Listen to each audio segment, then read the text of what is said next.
right, good morning, everybody. How are you? Welcome to September 9th. How are we doing? How's it going? Today at noon, I'm going to be doing a live, as you know, with Pathfinder group and the Seeker group and everything, my Thursday lives. It's a Q&A group. I do mostly Q&A there, so if you have questions about the spiritual path or anything you want to talk about, it's always awesome. Love that. All right, so that's happening today. We're going to be putting up some new classes and courses for the fall. Going to be doing more past life regression sessions and soul retrieval, determining twin flame. Lots of cool stuff happening this fall. So you'll see that very soon. All of our classes are on the Teachable link. Now, take a deep breath with me.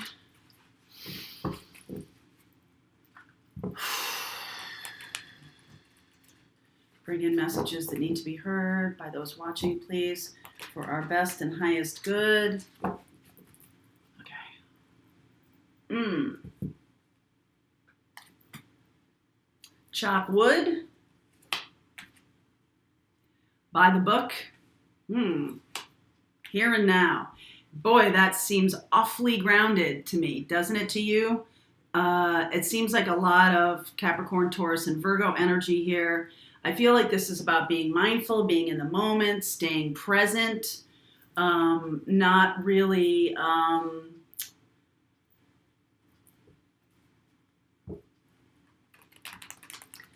Neptune is opposing right now, I believe, the new moon conjunction with the sun. Neptune is very dreamy and fantasy oriented.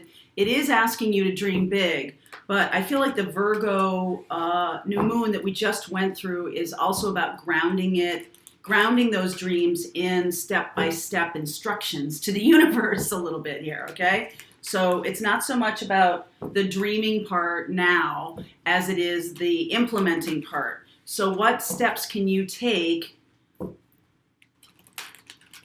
What steps can you take to get to where you want to go? The here and the now is about staying in the present moment. So don't let your fears run away with you. Don't let those things kind of, spiral out of control as they are wont to do. Instead, bring yourself back to the moment and allow yourself to stay grounded. Ten of Pentacles, more grounding energy. Emperor. That's Aries. Knight of Swords. Empress. Hierophant. There's the Taurus energy again. Wow. The Star. Sun. Look at all these major arcana cards. That is a truly big energy coming through here. Five of Swords. Oh, I see why. Five of Swords. Seven of Pentacles. Ace of Swords. All right. I love that this came out last. So some of you may be, battling family belief systems. Some of you may be trying to get to happiness and healing and moving away from traditional. Some of you may feel like this earth energy is holding you back, okay? I do feel like this, if you're on the twin flame path, as a subset of the spiritual path, then I feel like by doing this, by becoming very grounded and staying true to the path, by doing the work, I think that's really the energy here I want to say to you. Because when we're talking about that Virgo new moon, it really is about putting in the time and effort. And that's what this is about, Seven of Pentacles. So I do feel like your brain, your mindset can be very, trying to interfere a little bit, right? Like your mind's running away with you in terms of, oh my God, my twin flame union's never going to happen, or I don't understand how to work with money. There's some things along those lines, or am I getting in over my head or whatever like that. I feel like the focus on the healing of these belief systems, because it's a combination of Neptune in this fantasy world, but fantasy of fear, not really of something that is genuinely happening. It's just something that you're afraid is going to be happening. So when that happens to you, when you have these night terrors and stuff like that, like where your anxiety goes wild, come on, Charlie. Your job is, like your mind is trying to get the better of you here a little bit. Sorry about that. Okay. So really try to stay grounded if you can. I feel like your mind is trying to run away with you a little bit here. And, the Seven of Pentacles is really putting in the time and effort to keep yourself solid, keep yourself grounded. And I feel like the best thing to do is really find your truth, find your authentic truth around what's going on instead of letting your fear run away with you or letting other people whisper in your ear like, oh, is that right or is that not right? I do feel like there might be other people around you who have their own agendas, and you really need to stay focused. There could be a desire to focus on a commitment or focus on somebody you've made a commitment to, and that can kind of pull your energy away from what you need to do. I feel like you need all of your strength and effort right now on healing, moving towards happiness, staying with your authentic truth. Because this Five of Swords, and the Knight of Swords have been able to pull you off in the past. And what pulls you off manifesting is kind of a fatalistic, like, oh, it's never going to happen. You're trying to protect yourself. I get it. Trying to protect yourself from disappointment, but that's not really productive right now. I feel like that's what this is saying, is that, in order to really do this, really manifest the thing you're wanting to manifest, whether it's financial stability or a commitment or the twin flame union or whatever you're trying to manifest, stay in the moment of the feeling of it happening, okay? That frequency, that level of buzz that goes on with you, right? That energy of this is all unfolding. It really goes back to trust.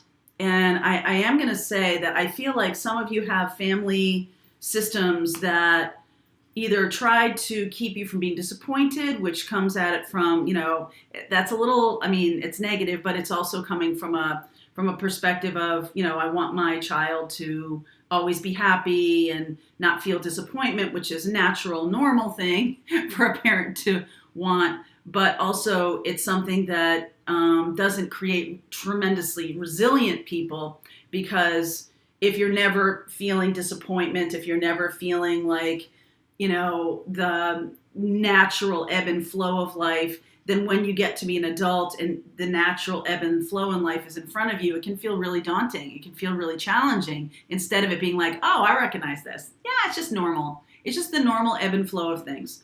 So there's a lot of major arcana cards here, but what's happening in where we're going is that you're putting time and effort into this to reach your truth, to reach your authentic truth.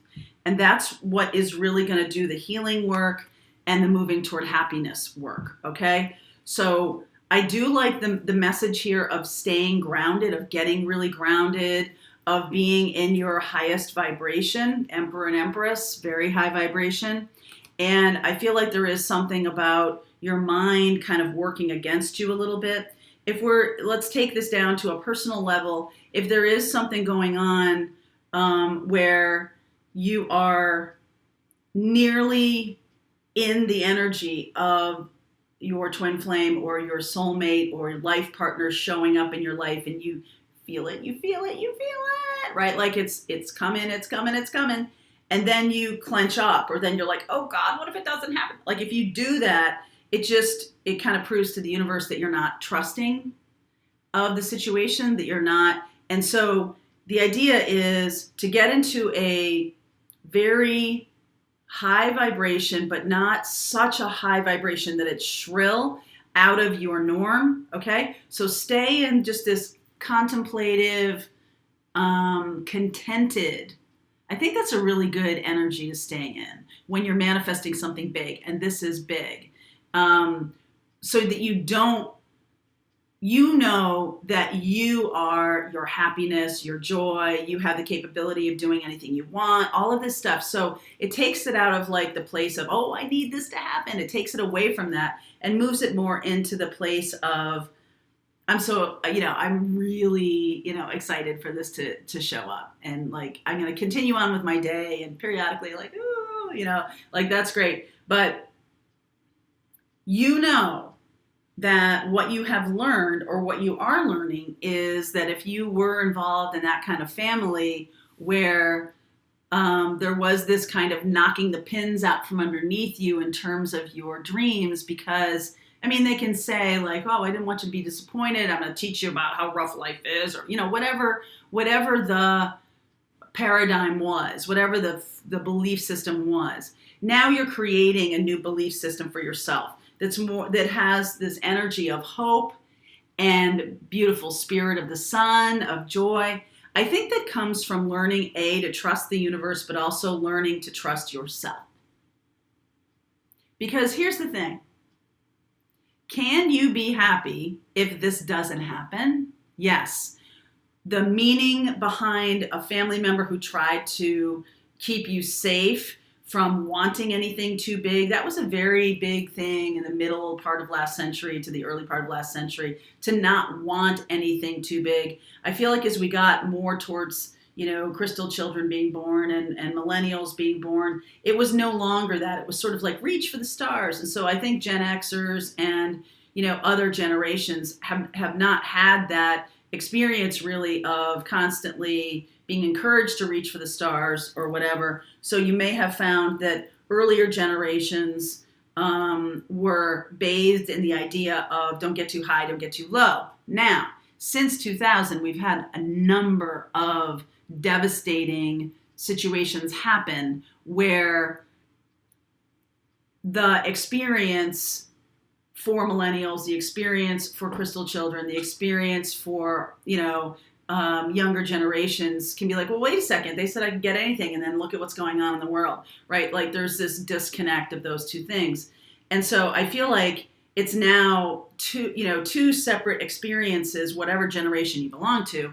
It's really about understanding your own power and seeing the world seeing the 3D life going on and knowing that you don't have to participate in that by, just sort of getting immersed in it. But instead, you can experience what you want to experience and choose to manifest what you're wanting to choose by getting yourself solid, doing your inner work that helps you in terms of your self-worth, in terms of your self-love, in terms of knowing that you can manifest and being more powerful in yourself, and knowing that whatever goes on, I think the key is whatever goes on in my 3D life is school. It's teaching me something. It's school. It's not personal, right? It's not like, oh, I'm being whacked for something or nothing good ever happens to me. If you find yourself in that place of negative thinking, that's the place to start, because where did that voice come from? Can you track it back? How did you start thinking that? Because children, young people don't just think that out of whole cloth. Like it has to come from somewhere. So when we talk about doing shadow work, or we talk about doing inner child work, or we talk about doing any of those things that can help you heal and work beyond that to happiness, you got to track back that voice. Where'd you get that from? And can you embrace something else? Because I feel like something else is coming from your true authentic self. And that's a whole nother matter, my friend. I feel like that is something, mindfulness practice. Mindfulness is a very good practice to remove anxiety, because anxiety is fear of the future. Regret is upset over the past. Things that, aren't changeable necessarily in your past. What you can do is you can do a little shamanic journey and do an apology or do some kind of energy work to clear that or close that loop for yourself, which I think I highly recommend. Anxiety about the future is something else, right? And we know we don't live in a linear time. So can you work on doing mindfulness techniques, even channeling techniques, astral projection techniques, things like that, in order to get yourself to the place where, okay, I'm working with my time, I'm working with my timeline, all right? And instead of just allowing things to, engulf you, it'd be better to work with it. Now, this is some pretty large energy. This is Emperor, Empress, life partners. This is very even energy, something that is very powerful and complex, but also mature and learned, ready for commitment, absolutely ready for commitment. So some of this anxiety is coming from inner child for sure. So that's the thing that needs to be healed. And it could be on both sides, right? It could be on both sides. Things may be moving a little too fast. So get them grounded. That would be a good thing. I'm going to clarify the Five of Swords and the Knight of Swords here just to get a sense. Why is the Five of Swords here? Eight of Wands, Six of Cups, Magician, Knight of Pentacles. There's fast and slow energy here, a lot of fast and slow. I feel like that's the thing that needs to be addressed. How quickly is this moving? If this hasn't shown up in your life yet, it will. Okay, if there's a commitment coming here that could last the test of time, Ten of Pentacles, and it's definitely something you're manifesting in. I feel like when it shows up, it's going to feel like it came here faster than you expected. All right, and so you might want to slow it down. You might want to try to slow it down. What's this Knight of Swords here? Why is that here? Knight of Swords. Five of Pentacles, Two of Cups. Oh my goodness, Ten of Swords, Justice. It's possible that this person, it's possible that you are dealing with a person who's been through a lot. I feel like you have too, especially as it relates to love. That's why we're showing the Emperor and Empress, because they have experience. This is not really pages or knights even though the knight is here. I feel like in the past, both of you might have had the experience of some really tough endings, and now you're balancing that by keeping things even, by everything is even. You know what I mean? The even flow between the two, keeping an even keel, doing your work, and not like dumping anxiety on another person just so you can feel better. It's really time to do the work yourself so that things in this relationship can be even, so you can accept love, so you can, be part of a relationship. And it's almost like you know too much. You know what I mean? Like you've been through too much. So it's really time. I feel like this is like it's not a warning, but it's like hey, this is going to be happening. Let me get some timing here.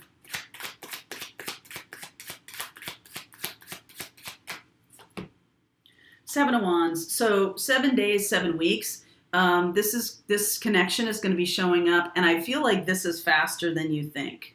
7 days, right? Even 7 weeks.